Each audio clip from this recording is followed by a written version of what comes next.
Welcome back to another edition of Health Hack. I am Melissa Deely, and this week I am continuing sharing lessons that I've learned in recent months from studying a number of different mindset books, one of which was Atomic Habits by James Clear that I absolutely loved. And one of the things that I already knew that I work with my clients all the time, but I just want to highlight it here because it's so important to remember this. And that is that whenever you're trying to create a new habit, to change the way you're eating, to get out and exercise more, whatever it is that you're doing, in order for that to be sustainable, you need to make it fun because pleasure is what actually sustains that action. And the more pleasurable it is, the more you will keep doing it, which I know you already know that. It makes total sense.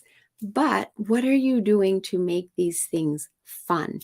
So if going to the gym sounds like the worst thing in the world for you, but there's another activity that gets you outdoors, that gets your body moving, whatever that may be. Maybe it's playing a sport. Maybe it's just going for a walk, walking your dog.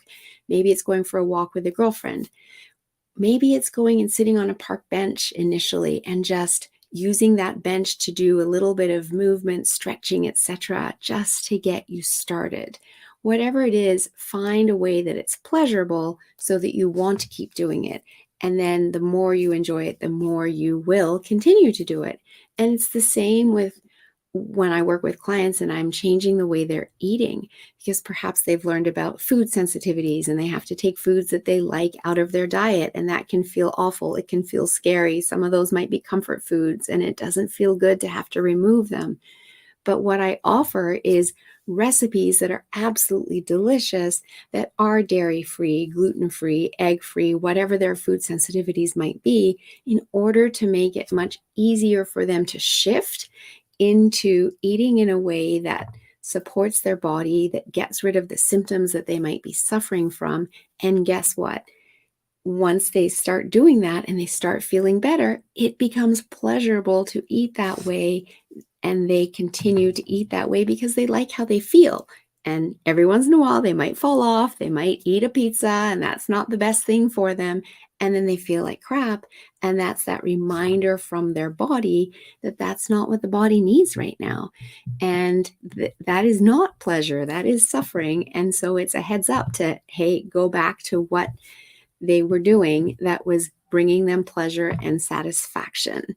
So feeling motivated gets you to act. So what does it take to get motivated to change your exercise routine, to maybe change the way you feel? And perhaps that's working with professionals that can support you so that you're not doing it on your own, because finding the motivation on your own can be really hard to do, right?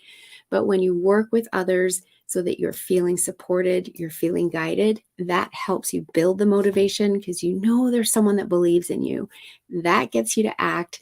And then you have that pleasure as a result. You feel successful, and that gets you to continue repeating your actions. And it creates new habits and it improves your health as you work on this journey. So I wanted to share that with you as a great aha, great reminder, something that we kind of innately know, but we don't necessarily always act on. So what is it that's going to get you to act? It's that motivation. Where do you get the motivation from? Sometimes you can't find it inside you. So look externally to people that can help you, support you, believe in you. Have an awesome day and get out there and do